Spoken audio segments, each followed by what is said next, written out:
Topic of today's discussion is generations of computers. Generation in computer terminology is a change in technology a computer is or was being used. Initially, the generation term was used to distinguish between varying hardware technologies, which means generations जो हैं वो time to time computers की evolutions है. Firstly first generation थी, फिर second generation आई, time to time upgradation हुए. इसे हम जनरेशन एंड कंप्यूटर टर्मिनोलॉजी कहते हैं. आज के टाइम पर हार्डवेयर एंड सॉफ्टवेयर दोनों का कॉम्बिनेशन यूज होता है और अपग्रेडेशन होती हैं दोनों में, तभी एक computer system properly working condition में आता है. There are overall 5 generations of computers till now, and the period of first generation was from 1946 to 1959. जो फर्स्ट जनरेशन के कंप्यूटर्स थे वो वैक्यूम ट्यूब्स का यूज करते थे for memory and circuitry for CPU. These tubes were like electric bulbs, produced a lot of heat and the installation used to fuse frequently, which means जो ये tubes थी वो electric bulb के according बनी थी, जो हीट बहुत ज़्यादा प्रोड्यूस करती थी और इनकी इंस्टॉलेशन आसान नहीं थी. ये कंप्यूटर्स इस जनरेशन में बैच प्रोसेसिंग का यूज किया जाता था. बैच प्रोसेसिंग ऑपरेटिंग सिस्टम था और punch card, paper tape and magnetic tapes का यूज किया जाता था as input and output devices. Now let's look at the main features of the first generation. Firstly is the vacuum tube technology. First generation vacuum tube technology का use करती थी. ये unreliable थे ये कंप्यूटर्स, और ये ओनली मशीन लैंग्वेज को support करते थे.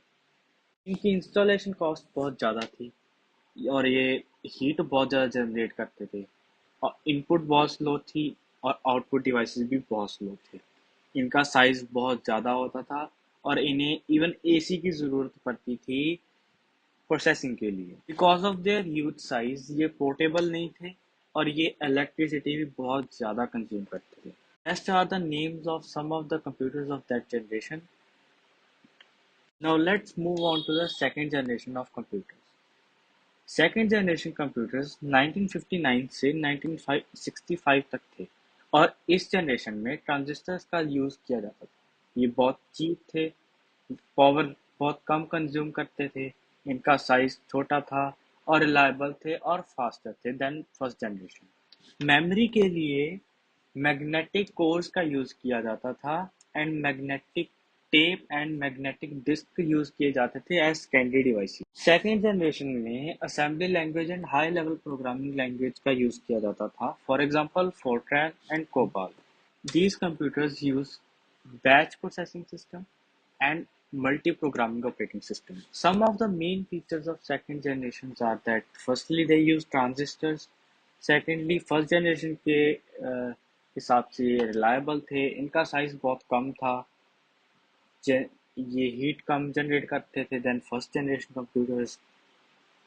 ओवरऑल ये सेकंड जनरेशन फर्स्ट जनरेशन से बढ़िया थी और इम्प्रूवमेंट्स के हिसाब से इसे अपग्रेड किया गया था. Third generation computers. जो थर्ड जनरेशन कंप्यूटर्स थे वो 1965 से 1971 तक यूज में रहे. ये कंप्यूटर्स इंटीग्रेटेड सर्किट्स का यूज करते थे ट्रांजिस्टर्स की जगह पे, और एक सिंगल इंटीग्रेटेड सर्किट में काफ़ी ट्रांजिस्टर्स, रेजिस्टर्स एंड कैपेसिटर्स का यूज़ किया जाता है. एक ही इंटीग्रेटेड सर्किट्स में ये सब का यूज़ किया जाता है combined. Integrated circuits were invented by Jack Kilby.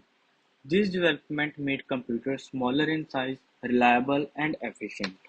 By looking on the first and second generation, third generation computers were upgraded to smaller size, more reliable, and more efficient. इस generation में remote processing, time sharing and multi programming operating system का use किया जाता था. New inventions हुई high level languages like Fortran 225, COBOL, Pascal PL1, BASIC, ALGOL 68. ये सब languages भी इस जनरेशन में यूज की जाती थी और इन्हें इन some of the main features for third generation are integrated circuits were used. They were more reliable in comparison to previous two generations. Smaller size generated less heat.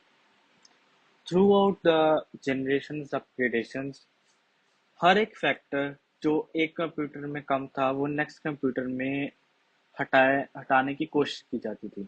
जैसे कि पहले में हीट जनरेट होती थी, तो सेकंड में उसे control किया गया, थर्ड में और कंट्रोल किया गया, साइज को स्मॉल किया गया, कॉस्ट कम की गई एंड ऑल।